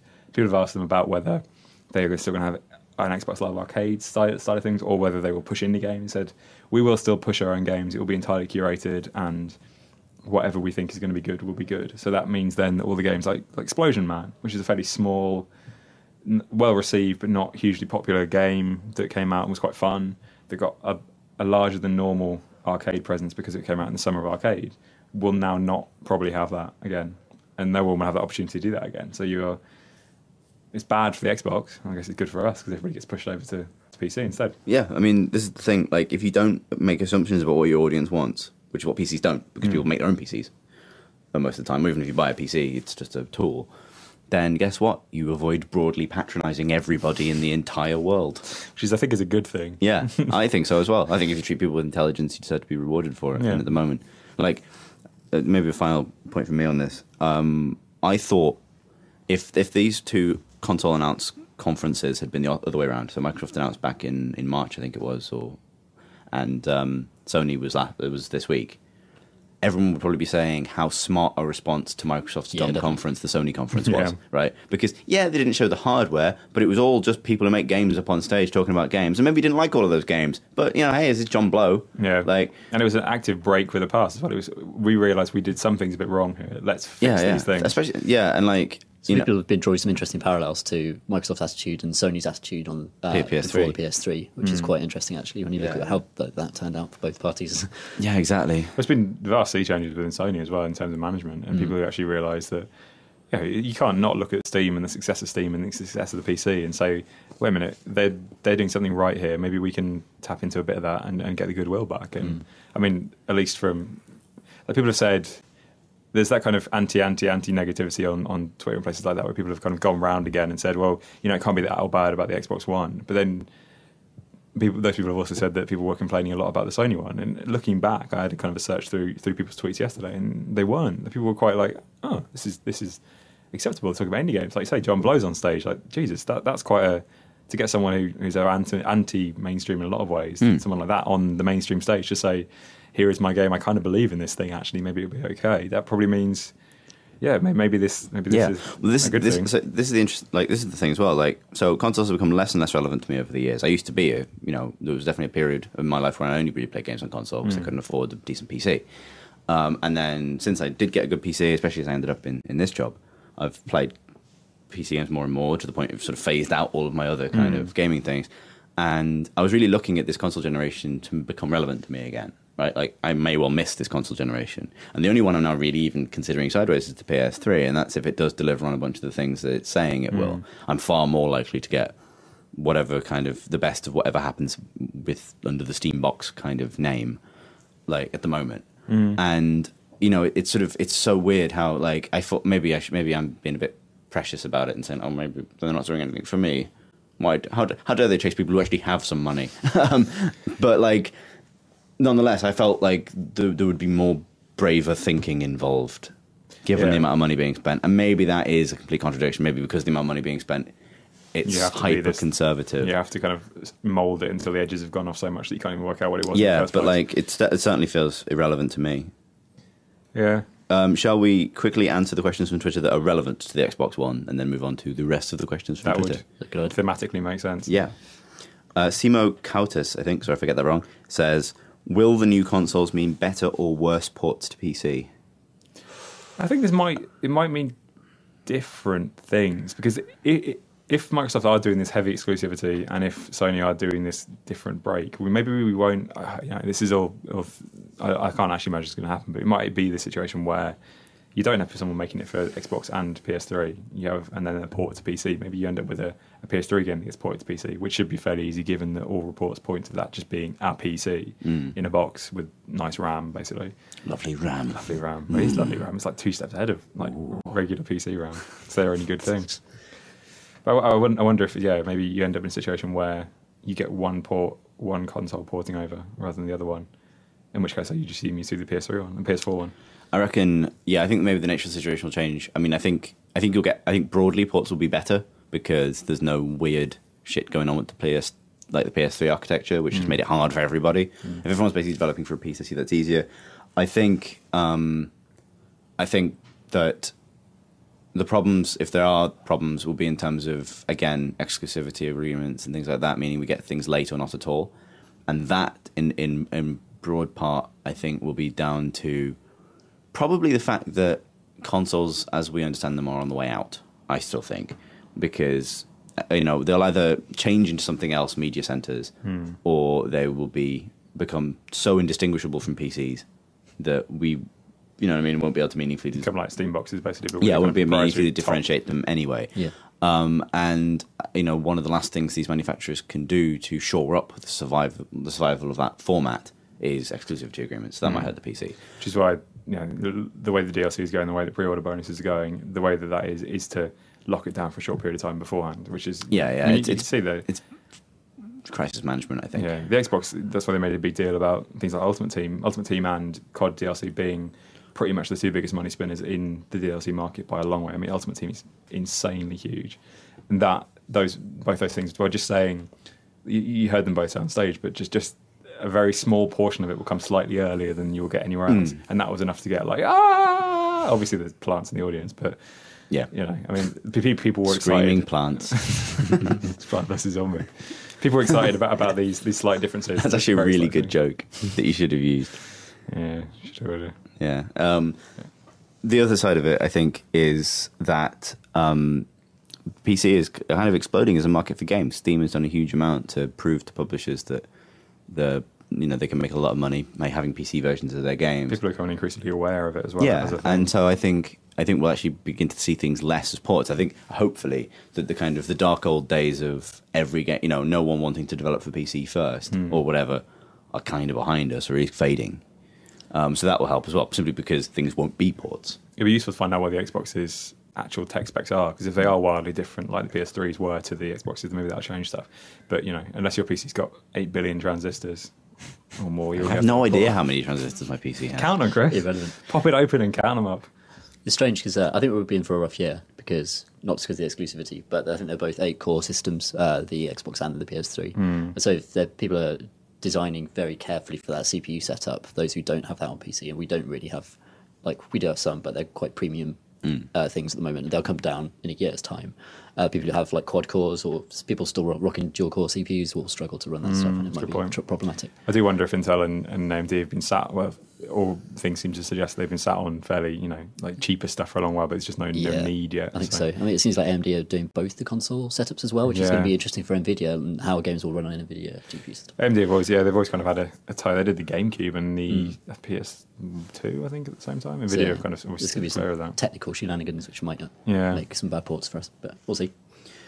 Khalid Al-Hassani asks, do you think the Xbox One controller will be PC compatible like the one before it? This thing is a really interesting question. I hope so. Because it feels so obvious, right? Like the Xbox 360 controller, I now just think of as the best gamepad for the PC. It works instantly. Most games have. It is also a nice pad. It's a good pad. It's a good pad. It's really easy to use. Looks like they fixed the D-pad as well for the latest one. Yeah. They've got but thinking about it, I don't know if Microsoft care enough.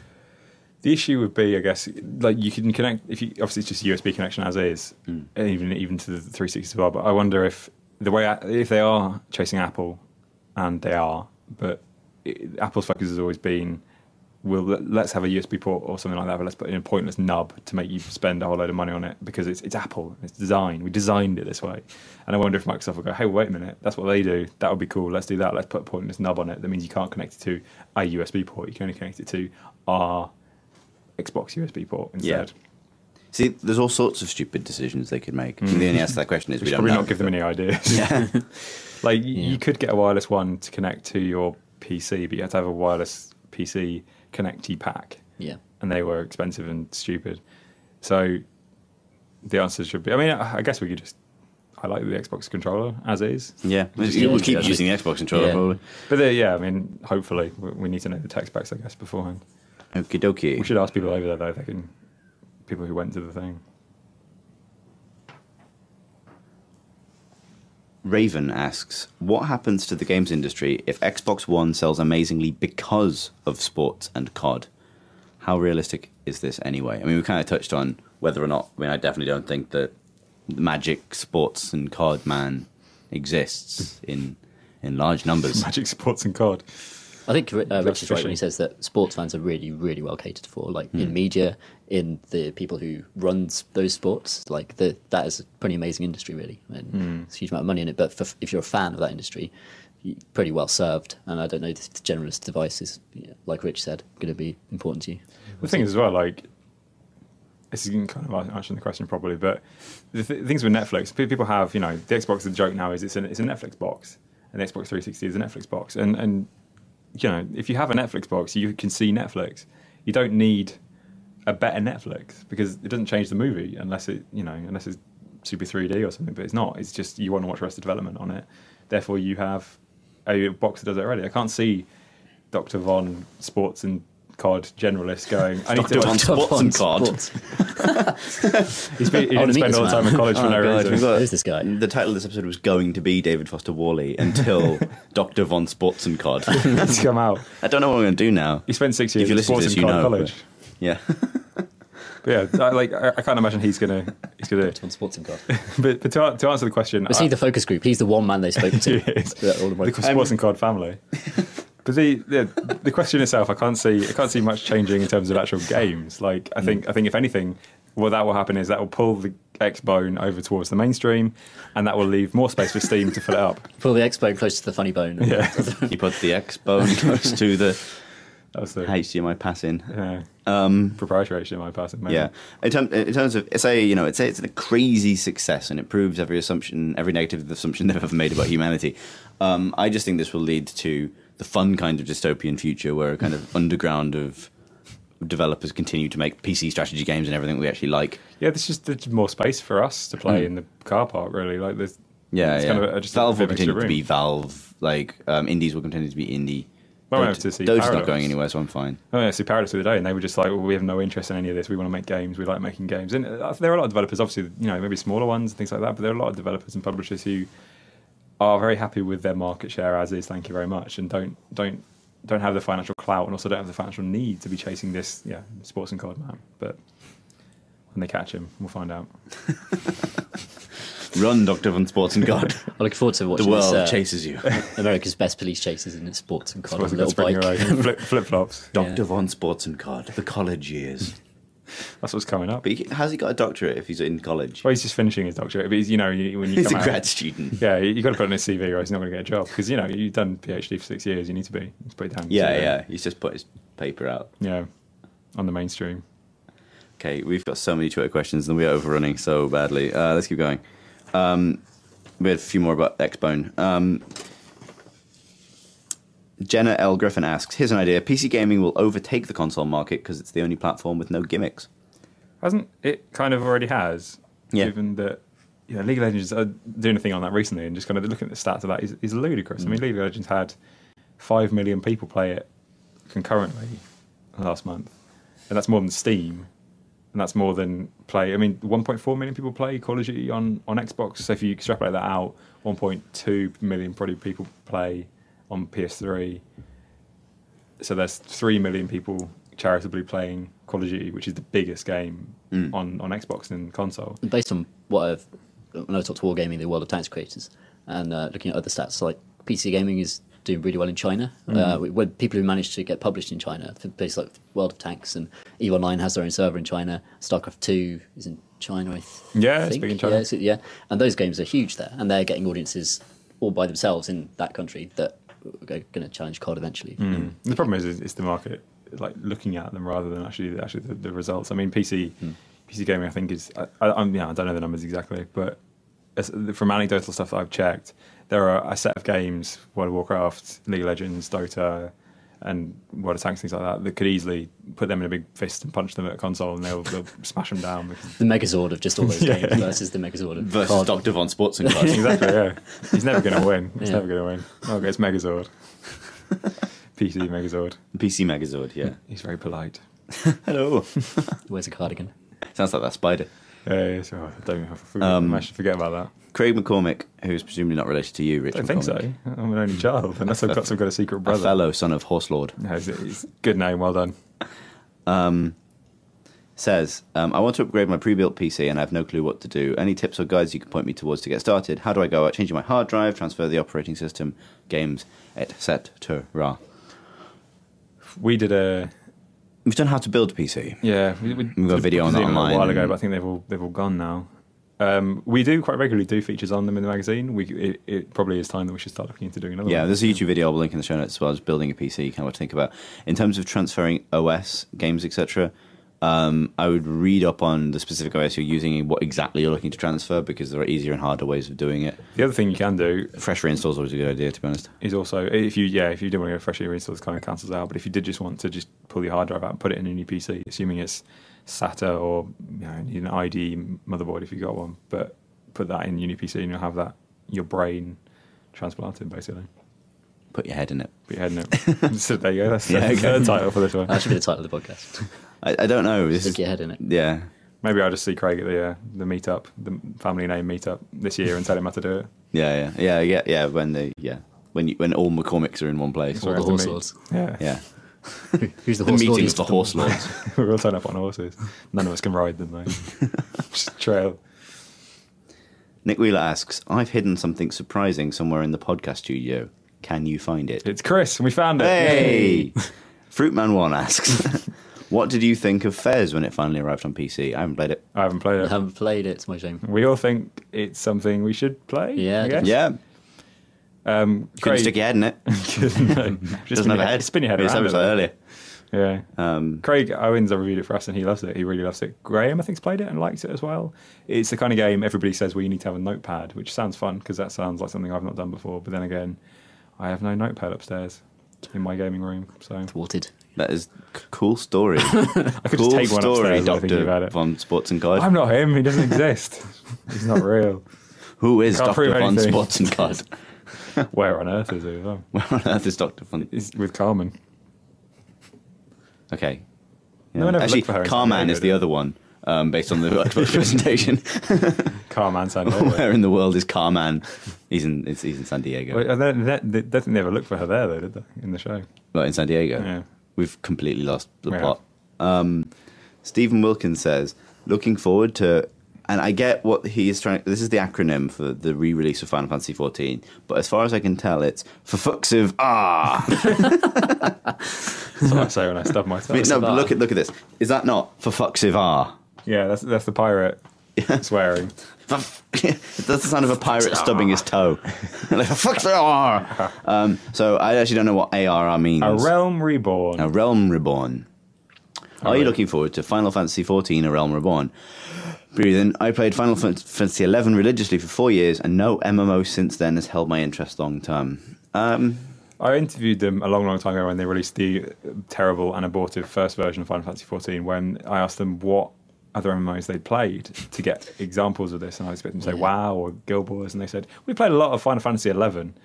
And then I said, what about anything else? And they went, not so much. So hopefully they've changed that in some ways, but also I think they were the team that made it, or the original team that made it anyway, were very enamoured with 11 and were aware that a lot of people spent a lot of time, particularly in Japan, on 11. So I think you'll do quite well from it. But I don't know. From what I understand, the things they've changed about it have made it more palatable to a wider MMO crowd. So Yeah. I reviewed the other one. What was it? The first version of 14. yeah, 14. 14, that's it. That's it, yeah. As it's commonly known. Unar. And it was pretty appalling. And I think I said in the review that I couldn't think of any way they could possibly fix it. And I stand by that. So I have no interest in playing it. But see what they've done with it. It's interesting to know that people have actually kind of got... I've never spoken to anyone who got hugely into the original. So I played 11 for a bit, and I know people who did. I had things the job going for- system was quite good. Or something? Yeah, it had really interesting sort of a job class system, and the world's very pretty. Menus were absolutely effed. FFX'd. IVR'd. Yeah, exactly. But there you go. All Final Fantasy menus have always been fairly Yeah. uninspired. Max Ursa asks, my kids and I love playing games together, but only have Minecraft and Quantum Conundrum for PC. Do you know any other friendly games? Well, I say it every time we get this question or a question like it. Lego, Batman, Harry Potter, whatever your kids like. The games, not just Lego themselves. Neither, but Neither. Lego games are good. it's Any good. other suggestions? When's this podcast going out? Tomorrow? Tomorrow is Friday. Yes. What time will it go out? And like in the afternoon. This is very meta because someone who's listening to this knows.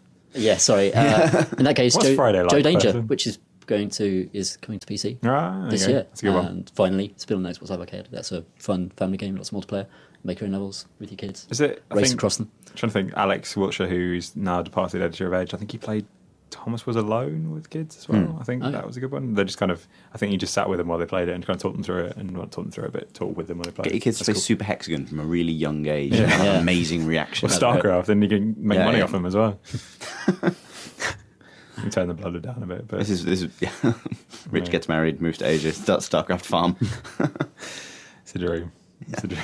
Living the dream. I'm trying to think of anything else that would really. Well, I mean, maybe point and click adventures. I guess a couple of them. Kind of. Yeah, actually, I mean, I think kids would respond well to anything sort of with flashing lights, colours, nice characters, good narrative, simple interactions, kind of thing. Ed asks, "Are you planning to have another PCG Call to Arms on PlanetSide 2?" Yes. Right, that was really fun. So yes, really want to. Don't know exactly when. I will talk to Jim at RPS and see if he's up for it. We could just do a surprise attack when they're not expecting it. Yeah, it's not really a Call to Arms then, is it? No, it's called the Sneaky Arms. Come to fight them, go on, it'll be fun. But we need the opposition, which is what made that. So yeah, that was so good. We spent the whole next morning just swapping stories about stuff that happened in that game the last time we did. Yeah. Oh god, Oculus Rift support for that. That would be awesome. So you would never leave. Although you pretty would because you get PTSD and have to go to some kind of doctors. Thanks to all our outfit friends Dr. as well. Von Sports-N-CoD. No. It's my new character now. Thanks to our outfit members who helped that, especially Jakara, who was Jakara. We great give at him doing a shout. that. And Max Ursa, actually. Ask her of the previous question. Okay. Awesome. Yeah, PlanetSide community is awesome, and on the forums if you're interested. Paul asks, "What are your opinions on the value of the Oculus Rift and/or Cast AR in game development or market?" We've talked about the Rift enough.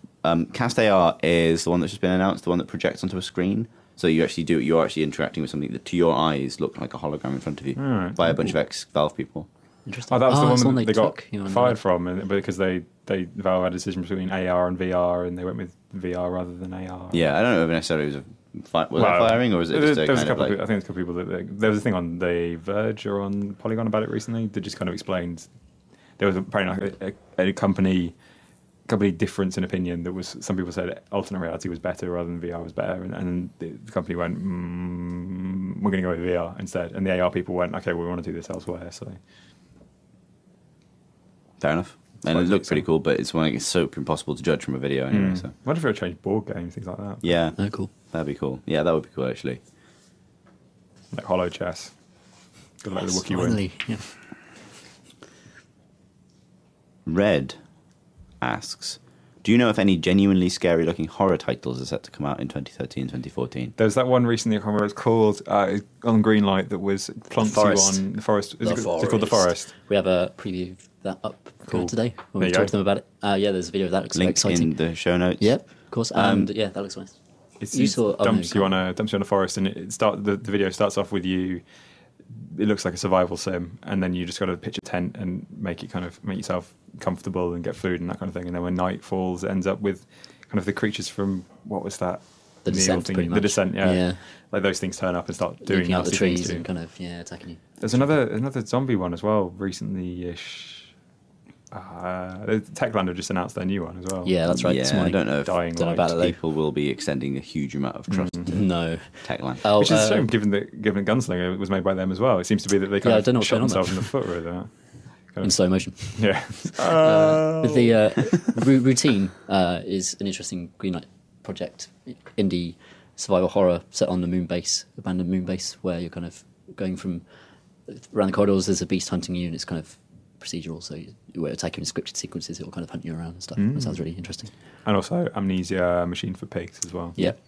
And there's another one as well that I'm not talking about until May the 28th because of industry reasons, but there are horror games coming out. And Slender the Arrival just came out as well. So yeah, loads of horror. There's quite a big indie like single idea horror movement going at once. It's like Slender and like the SCP things as well, which are worth looking into if you're really down with that. SCP Containment Breach, and the other one, The Arrival. No, that's the Slender one. It's the one with the staircase. Which Yeah, is just have to keep going down the stairs until something goes. Blah! yeah. That's basically what it is. Martin Van Polanen asks, "What do you think of?" I think it's Reyes, but I don't know for sure. Actually, Oh yeah, it's playing that on the show. Just to let you guys know, it means giant in Dutch. With Marco Royce rather than Royce. Royce plays for Dortmund. Giant Mark. Right, well, yeah, he's quite small actually, but he's a very good right winger. Irony. I played it. Who's reviewing it for us? You potentially. Interesting. Then I will not reveal my thoughts just yet. I only dug in through the first hour for the tutorial bits of just enjoying the art style. These giant monsters who can pound the ground and raise forests out of the earth to facilitate little colonies. And it seems very resource managey, more than I thought it would be. I thought it would be all about the war and the giant punching. But no, it's more about kind of planting things in the right place to buff other things around it and kind of get your economy going nicely. So yeah, don't know. Can't pass judgment yet. That's cool though. Yeah, Like 2D black and white almost. yeah, kind of. The monsters are just dudes you click on and activate their abilities, so there's no kind of relationship stuff going there. But you can have little ambassadors pop out of your cities, and the monsters can pick them up and put them on their heads, and it makes them stronger. So that's cool. I like that. Ambassador hat. Yeah, little hat man. Anna something asks, Starbound? Question mark. Which one's is this? The Terraria? Space Terraria. Oh yeah, well I love Terraria. Yeah, I'm really looking forward to Space Terraria. Yeah, that's great. Yeah, I like space and Terraria. Is it 2D then as well? Yep. But you can like colonize and terraform planets and Oh, things. cool. Is it made by the same people? Yes. Questioningly made by the same people? Pretty sure it is. Sorry if we're wrong. Plasma asks, will gaming PCs ever become as popular as modern day game consoles? I think we already established this actually. Like they kind of are. And define a gaming PC. If you counted up all the gaming PCs in cafes in Asia, then If you're going to blow that If number. you're going to call yourself a gamer who has 100 plus games on Steam and plays everything, then you're probably not. Those gaming PCs probably aren't as widespread. But a person who plays a game on a PC, there's way more of them, I think, than console. yeah. But they're blurring the lines now anyway, because people who play 100 hours of League of Legends every week, I mean, are they not gamers because they only play League of Legends? Like Dota and League of Legends will run on low. They're designed to run on smaller, less powerful systems, not necessarily dedicated gaming things anyway. So millions and millions of them. Impossible question. Impossible question, but still interesting in terms of perception of games. Ben Kidd asks, Custard, is it better thick and wobbly or thin and runny? Can you not have both? Thick and runny is Can you not have both? the good one. Smothery. A bit of thinniness with the. Little bit thinniness. I think we have to trust I love the that. terms he's Yeah. given us, right? Okay. Maybe it's being the interesting thing about this. Thick and wobbly or thin and runny? Thick and wobbly. Thick and wobbly. Yogurty, I think. is Yeah, the way I'm- it's- I'm into. The problem is, the problem is that he's not kind of. I'm a thick and wobbly man. He's not clarified exactly what it's on, because if you just want a bowl of custard, then you want thick and wobbly. But if you want it on like an apple pie, It's or not a something- thin and runny custard, more of a shit cream. It's got a vanilla-y flavour though. I love the skin on it most, which indicates that it's already gone thick and wobbly. So When I imagine like a thick and wobbly custard going onto something, I imagine it's something that you put onto something rather than pour. So it's just kind of balance of wad slab of wobbling. That's the dream. Jelly-like Oh custard. yeah. So yeah, Well, that- now I want pudding. Yeah, I'd like some Thanks, pudding. Ben Kidd. Fine. James Folks asks, or says, do you need someone to sit in on the podcast listening to the output so they can catch faulty microphones and mobile phone buzzing? maybe. Rich is literally touching his phone. Stop it. Stay away from it. it's on polite. I just like pressing the button. If yes, I'm free next weekend, but only on Sundays. Unfortunately, we record this podcast during the week, so thank you for the offer, James, and point taken. We'll try not to break it as often as we manage to. It's really Jed. hard. It is really hard. There's microphones and everything. It is, yeah. We can't just talk like this and it magically gets recorded and ends up on the internet. Which, if Yeah. we would. So, actually, to be fair, we do really. Someone else does all the stuff for us. I do most of it. I mean, you do the talking. Some mysterious person No, we've never seen before. Well, yeah, Adam, who probably deserves more credit than get our sound guy, gets the file off the machine over there and gives it to me. There's a and then I machine do over there? Yeah. And I do literally everything else. Can't be bothered with all that. It's too much hassle. I know. Just do the word talkies. Well done, Chris. And Adam Thanks. as well. Thanks. Fair man. Yeah, and thanks, Adam. Thanks, Adam. Props. Thanks, James. Thanks, Tom. Thanks, Rich. Oh, don't thank Rich. He doesn't need. Fishing for a thanks. Theo Newman asks, a bit early maybe, but what are your hopes for Dreamfall chapters? No combat sounds like a good move. P.S. He said TLJ best OST ever, but what I think he means is the longest journey best original soundtrack ever. Oh, I haven't played The Longest Journey, so neither have I. I am off the. We need to play. And I've made my longest journey joke twice on this podcast, so I'm not allowed to make it a third time. You played it, Tom? I played it for like an hour and 20 minutes. Did you cry? No, I was very far from crying. Yeah. Alas. Yeah, I don't really like adventure games, sadly. I just can't. We need to get Cobbett in here to talk about it, really. But it's, Yeah. they're taking the combat out. Sounds like they understand that that's not about punching things. Yeah. So well done. I'm trying to think of any adventure game that's actually done combat. Walking Dead, potentially. Yeah. Quick time stuff. Quite it's emotive. tense, isn't it? It was more kind of, Better physical. than the Indiana Jones Fate of Atlantis one, where you could play it in 3 different ways. The kind of co-op partnership way, the puzzly way, which is the correct way, and then the punchy way, which is ridiculous. All the puzzles were replaced with shit punch ups, where you punch high, middle, low, and block, and that was the entire thing, and it was all rendered in LucasArts. Did you punch in like kind of an Aztec statue going, let me in? Why isn't it working? Punching lava. Why are you stopping me? No, yeah. Yeah, Never worked out very well. I'm sure Cobbett, our adventure game, well, Supremo would say it's good. We literally have no idea what Cobbett would say about this. Yeah, I haven't played any games in the series. I keep meaning to, but then don't. I've heard good things about soundtrack as well, but I don't listen to game soundtracks really. I'm sorry we can't be of more help, Theo. Omar says, music in multiplayer games. Discuss. Yes.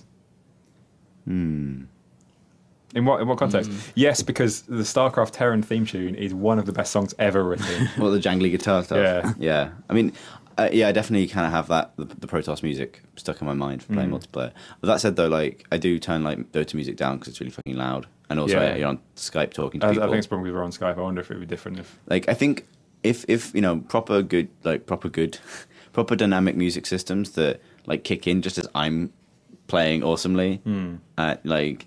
would be great. I mean, as it is though, like I usually play games while listening to. If I'm not on Skype, I'll be listening to my own music from outside the game in multiplayer.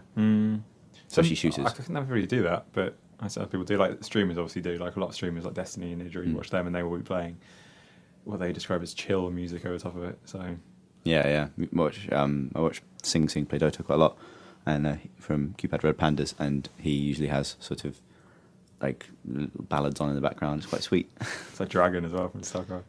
Yeah, like I think a good. But it depends if you're playing with someone else. You need to be talking. You need to be talking. Really. And Planet Side has some nice. Does it have some nice? It's got some. Now I think about it, I realise I can't. Like, it's got that thing of like every faction has a different soundtrack. So the Vanu have electronica, the NC have awful rock music, and the Terrans have like bombastic orchestra. Yeah. It does have like it kicks in when you capture a bass, and that's pretty cool. You get the kind of I did an interview ages ago, a couple of years ago, for I did freelance for someone, and it was about a company that was looking into how you get the sound to basically kick in when you do cool stuff. So if you are in stealth, the game knows when you're in stealth and you are in a bit where you're about to kill someone or something like that, and it will then go kind of stealthy music. Or when you've just done something really cool, it'll pop a bit of cool sounding music to you. It didn't really seem to come to anything. Like the company was really interesting, and their whole tech was really interesting. But I just wonder if actually implementing was too difficult or expensive for people, or they just didn't care about it enough. But it sounded really cool. Yeah. Left 4 Dead, Left 4 Dead 2 had procedural sound systems that would were attached to the AI director that would moderate the difficulty and the sound along with your perceived emotional state. So it would try and read how damaged you were and how panicked you were by where you were looking and how you were moving, and then feed you, parp you. Fearsome noises to make you parp yourself. That's some fearsome parping. Yeah, fierce responsive, squeak. Dynamic parping. Yeah, that's what I should call the company. I wonder whether it's not multiplayer music, multiplayer sounds, particularly kind of like things like the bang you get when there's something appearing in Left 4 Dead, or the.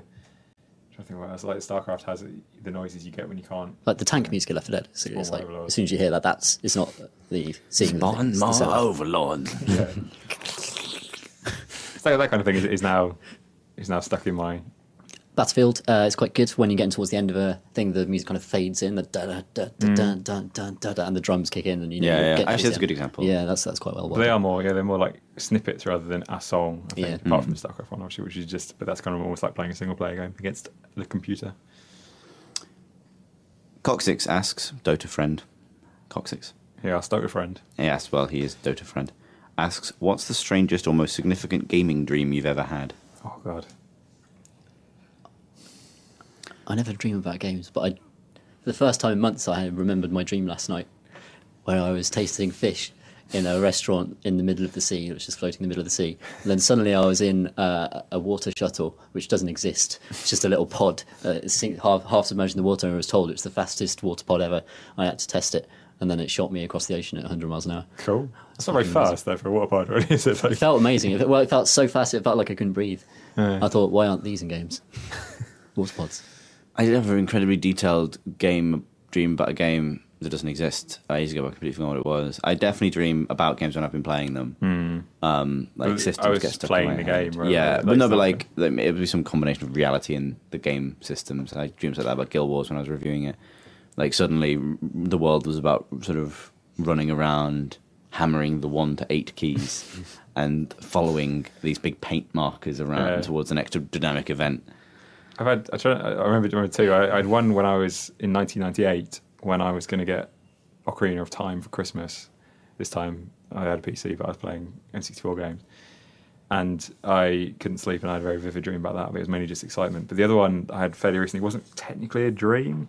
But my fiancée sleep talks all the time, and I get used to it now. She's had terrifying experiences. Well, I've had terrible experiences with her sleep talking to me.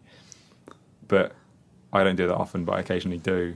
And I remember waking up one morning when she was going off to work early, and I was very sleepy, and she said, bye. And I felt myself start to say... Spawn more overlords. I started to say, you should put a creep tumor down, you'll get there faster. And genuinely go halfway through it, and I was like, what am I doing? What am I saying? It's that kind of like realization. She does all the time, she could realize halfway through what she's saying and then goes, oh God. I said, you should put down then just went to sleep. Go to the shops joint and you think, we need more Vespine gas. We always need more Vespine gas. So yeah, that was not kind of a dream game, but I was definitely thinking that was the height of my StarCraft obsession when I was probably just hit platinum, and I was dreaming that. To finish up, Thomas Busby asks, what is your favourite gaming quote of all time? Can be made by a game character, a dev, or a hobo. He suggests. I think he's been intending to imply that we could ask anyone involved. Does he mean a quote from a game or a quote from a game maker? Either.